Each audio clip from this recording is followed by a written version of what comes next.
Yo, my brothers, my sisters, and my ballers. Welcome back to another match day of What's Football Without Fans with your favorite social football analyst, Tsepiso Pitsi, aka Tsebzoro. Spring is coming in with September fixtures of FPL Matchday, but before I get there, to the bars passing by, I hope you like what you see, because I surely like what I do, and make sure to join the fellow ballers who continue to show me gang love and appreciation by liking, commenting, as well as to subscribe. So I'm going to continue to bring an FPL match day for the months, basically. You know, we had one for August, this is the one for September, there'll be one for October, you know, featuring FPL experts to help you out. But let's get into the match day for September, with it being a short one, each team having 3 fixtures. And the main tips that I have for September are go top heavy. When I say go top heavy, I mean it.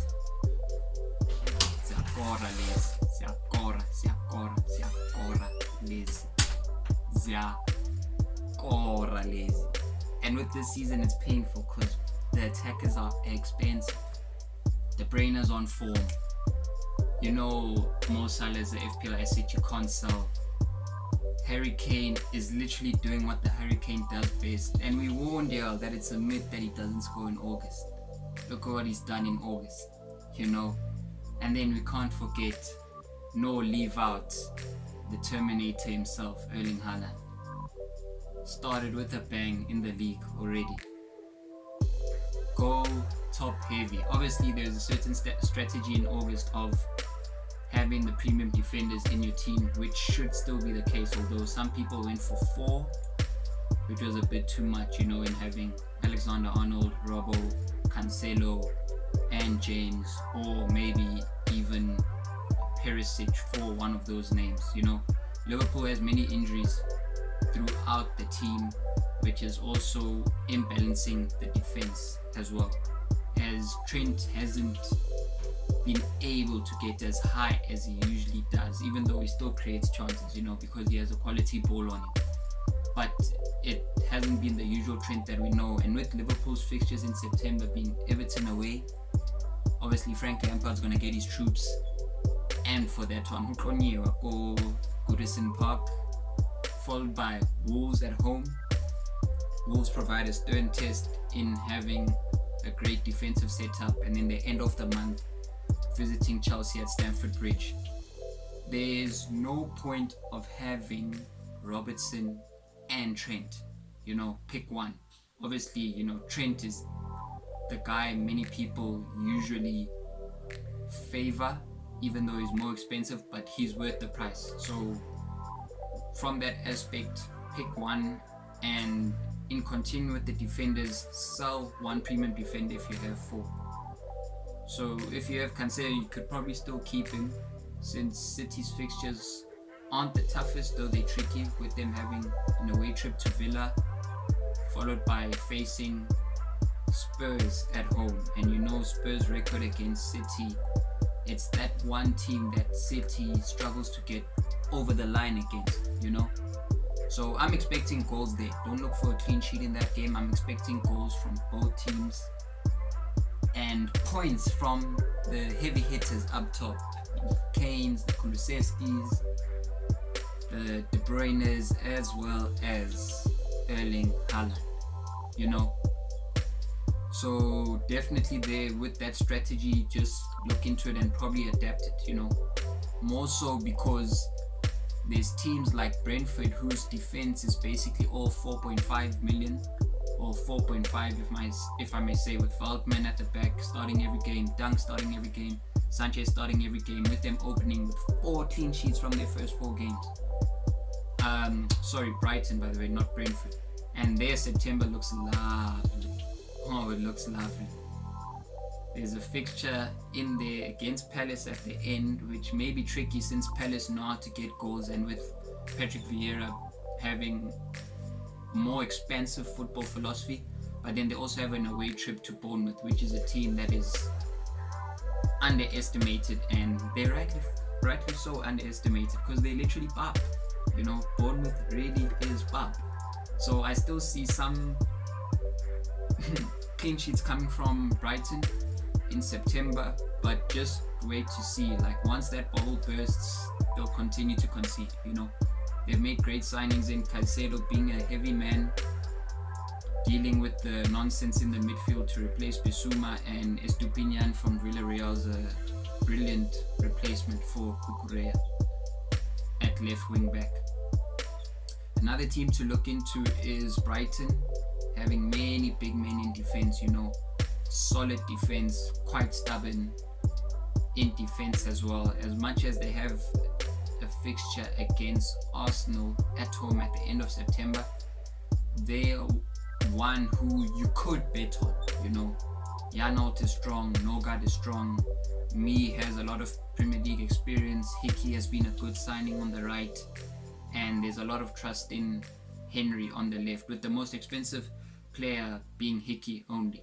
Well, the most expensive defender in that team being Hickey at 5 million. So that's another team to look into for you guys to replace your premium defenders. One that I will also highlight is Newcastle, with Eddie Howe having a brilliant start to the season with his team. Trippier is obviously the main man at 5.1, and then Shah is there at 4.7, and Botman can also be trusted at a price of 4.5, seeing that your only output from Fabian Shah will be from set pieces, whilst Trippier can get attacking returns even though he's at 5 million. So that's the reason why I say take out some premium defenders to open funds for the heavy hitters up top, and the replacements can come from a team like Brighton, most importantly, and then look at Brentford and Newcastle. So with me stepping into the midfield, it's a tricky one, it's a tricky one, because there you just have to go on form. Right now, Pascal Gross is hitting the right spots with the right numbers. Rodrigo started on form, Martinelli started on form. They're all priced well under 6.5. Obviously Zaya's currently injured, but he also has a good September after finishing the tough August that he has had with a fixture with Arsenal, fixture against Liverpool, and against Man City, So expect some points from there as well. Eze is a nice man for the assists at a cheap price of 5.5. Look at those guys, anything can happen. They could be the next, now Saint Maximin is the one starting off, he could be the next mid-price midfielder that you're buying in. Literally, that's where your rotation must come in your FPL team. Go for those midfielders who are on form. Once this guy's form is off, bring in the next one. If it's Saint Maximin, bring him in. If it's Odegaard, if it's Martinelli, Rodrigo, you name them, from any team, bring them in. The one thing that you have to be wary of with the teams competing in Europe is rotation. Rotation will be set in place with the Champions League and the Europa League coming in. The teams basically play like the European teams play like 7 games in 21 days from the weekend of game week 4. So do not ignore that point. And then lastly, your forward line. When I say go top heavy, I mean it. If it means you must play a wild card or break the bank, do that. Okay, I'm joking.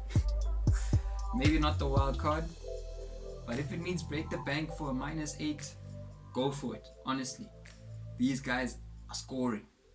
They are collecting the points.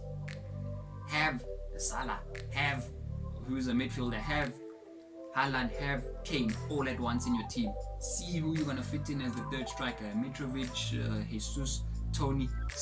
You'll see for yourself who you fit in.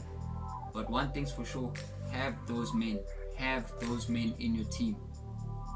If there's one season where we're going top heavy, it's this season, and most importantly in September.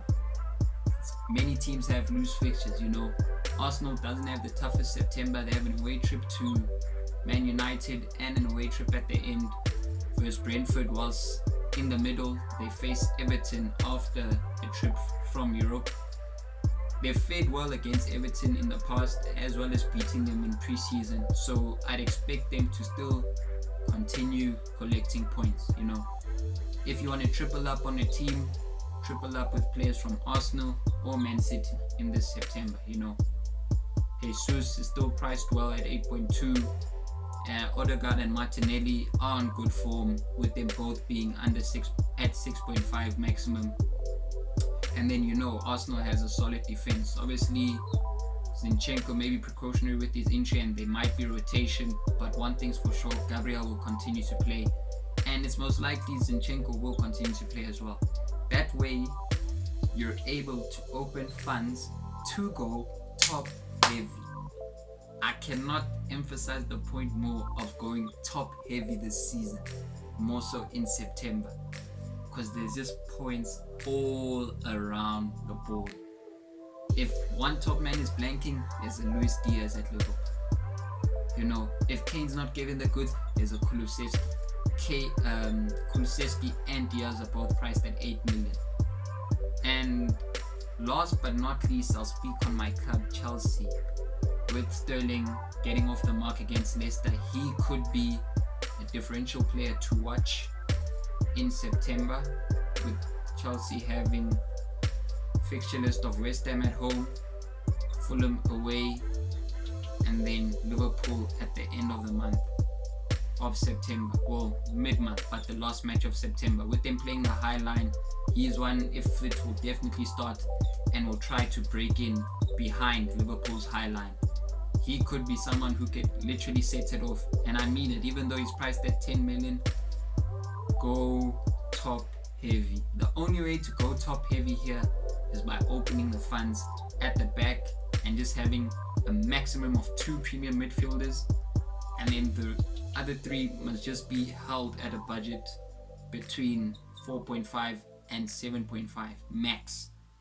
If not, if you're going to have 1 premium midfielder and you still want to have a midfielder scoring at a high price, go for Gundogan, Zaha, or one between Diaz and Kulusevski. Otherwise, the other midfielders, bank on who's on form. Take the players that are on form. There's no other way this season. Top heavy, top heavy. The points are being collected by the attackers this season, and the defenders who are getting the points play for them mid-table and bottom half teams. Alright? That's where they play for, and that's where your points are coming, and they'll continue to come from there in September. And that's how I end off this match day, my ballers. Make sure to like, subscribe if you enjoyed the content, and if you feel it was insightful, share to your other ballers. Let them see, let them also get help in fixing and building their FPL points. I will put the league code at the bottom of the screen across during the course of the video for y'all to join my FPL league if you're interested. What's football without fans? I'll also post where I am starting at the beginning of September and seeing my position. Hopefully I improve on where I am at the start versus at the end of September. Basically what I'm saying is, when I begin October, I should be at a higher position than I am at when I start off in September. But otherwise, my ballers, until next time, live long.